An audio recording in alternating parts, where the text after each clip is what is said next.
Overthinking. क्या है overthinking? Overthinking मतलब जब कभी हम सोचते हैं किसी एक टॉपिक या सब्जेक्ट के ऊपर, तब सोचते सोचते कुछ दूसरे विचार पे जाके रुकते हैं। ये प्रोसेस कई बार बहुत लंबे टाइम तक चलती है और पता भी नहीं चलता कि इतना टाइम कैसे निकल गया। ज़्यादा सोचने की आदत का मेन रीज़न है सेल्फ डाउट और सेल्फ एस्टीम, यानी कि खुद के ऊपर के भरोसे की कमी की वजह से। डर सिर्फ एक ऐसी चीज़ है जो ओवरथिंकिंग को हमारे दिमाग के ऊपर हावी होने में मदद करता है। स्टूडेंट को उसके एग्जाम का डर, एक एम्प्लॉय को उसके ऑफिस के काम का डर, एक बिजनेसमैन को उसके कंपनी के कॉन्ट्रैक्ट का डर हमेशा ओवरथिंकिंग में डाल देता है। ज़्यादा सोचने की आदत कोई अलग चीज़ नहीं है, वो आती है सिर्फ और सिर्फ आपकी एक चीज़ के ऊपर बार बार सोचते रहने से। भूतकाल में हुए फेलियर्स, आपके रिलेशनशिप प्रॉब्लम्स, दूसरों के साथ खुद का कंपैरिजन आपको कुछ नया सोचने से रोकता है, और जिनकी वजह से आप एक ही चीज़ के ऊपर सोचते रहते हैं, जिनसे आपके काम पर सॉल्यूशन निकालने के बजाय आपका डर बढ़ने लगता है। आपके दिमाग में नए नए सवाल घूमने लगते हैं। ये मेरे साथ ही क्यों हुआ? इस चीज़ को मैं कर पाऊंगा या नहीं? वो मुझे ऐसा क्यों बोल के गया?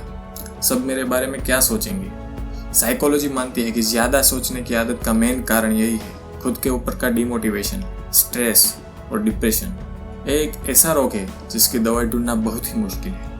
ज़्यादा सोचने से कई बार रात को देर रात तक नींद नहीं आती, दिन को वीकनेस फील होता है, जिसके कारण शरीर में हेल्थ के प्रॉब्लम होने लगते हैं। ज़्यादा सोचने की आदत आपकी दिमाग की रचनात्मक क्षमता है, यानी कि दिमाग की क्रिएटिविटी को कम कर देता है और दिमाग के ग्रोथ को स्लो कर देता है।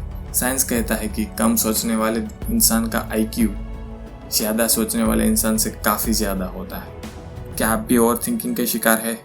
तो आपके मन में एक सवाल ज़रूर होगा कि इस चीज़ से बाहर कैसे निकले।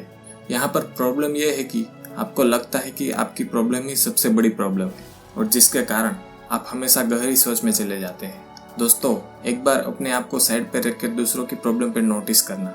जब आप दूसरों की प्रॉब्लम देखते हैं तब आपको लगता है कि ये गलती करी, इसलिए वो इतनी बड़ी प्रॉब्लम में फंसा है। बाद में कई बार तो आप खुद उसे उस प्रॉब्लम से बाहर निकलने में भी मदद करते हो। मेरा कहने का मतलब यही है, जब आप अपने आप को साइड पे रख के दूसरों को देखते हो तब आप उसके प्रॉब्लम के रीजन और सॉल्यूशन को तुरंत और फट से समझ लेते हो।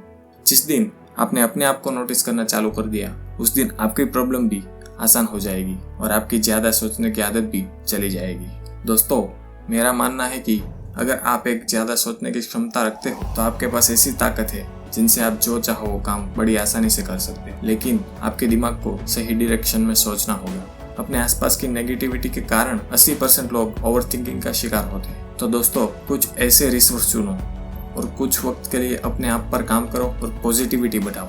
अपने सोचने का नजरिया चेंज करो। सोचो कि अभी आपके पास पूरी जिंदगी पड़ी है, तो पुरानी बातों को याद करके अफसोस करने का क्या फायदा? वर्तमान को पूरी तरह से एंजॉय करो। ज्यादातर लोग आगे क्या होगा उसको लेकर इतने चिंता में चले जाते हैं कि सिर्फ सोचते ही रह जाते हैं, कुछ काम नहीं कर पाते। अपनी सोच को चेंज करने से आप एक सही दिशा में सोच सकोगे, और जिस दिन आपको आपके प्रॉब्लम के सॉल्यूशन मिलने शुरू हो गए, उस दिन से आपका ग्रोथ काफ़ी बढ़ जाएगा। आपको ओवरथिंकिंग से बचना है तो सवाल कीजिए अपने आप से, जो मैं अभी कर रहा हूँ वो काम ज़्यादा इम्पोर्टेंट है या फिर जो मैं सोच रहा हूँ वो? आपको आपका जवाब मिल जाएगा कि आपका काम ही इस टाइम पे इम्पोर्टेंट है। अगर आपको ओवरथिंकिंग से बचना है तो दोस्तों, कभी भी फ्री मत बैठना। अपने फ्री के टाइम पे कुछ नया सीखो, किताबें पढ़ो और अपने आप को काम में बिजी रखो। अपने आप को बेहतर बनाओ, जिनसे आपको ज़्यादा सोचने का टाइम ही नहीं मिलेगा। सब कुछ डिपेंड है आपके एनालाइज के ऊपर। आप हर एक सिचुएशन को किस तरह से समझते हैं वैसा आप सोचते हैं। देखिए दोस्तों, जैसा आप देखते हैं वैसा आप सोचते हैं, और जैसा आप सोचते हैं वैसा आपको दिखता है। कोशिश करो, पूछो उन लोगों से जो आपके काम के बारे में जानते हैं। एक्सप्लोर करो उस चीज़ को, ऑटोमेटिक आपकी सोच बदल जाएगी और जितना जरूरी है उस हिसाब से सोचना शुरू कर दोगे। सो दोस्तों, all the best for your golden future. आज के लिए बस इतना ही। अगर आपको ऐसी वीडियो देखनी पसंद है तो मुझे कमेंट करें। चैनल पर पहली बार है तो ऐसे ही सच्चाई भरे और इंस्पिरेशनल वीडियो को देखने के लिए चैनल को सब्सक्राइब करें, वीडियो को लाइक करें और हर एक उस दोस्त के साथ शेयर करें जो ज़्यादा सोचते हैं। मैं प्रदीप, चलिए साथ मिलकर सच्चाई को अनलॉक करते हैं। धन्यवाद।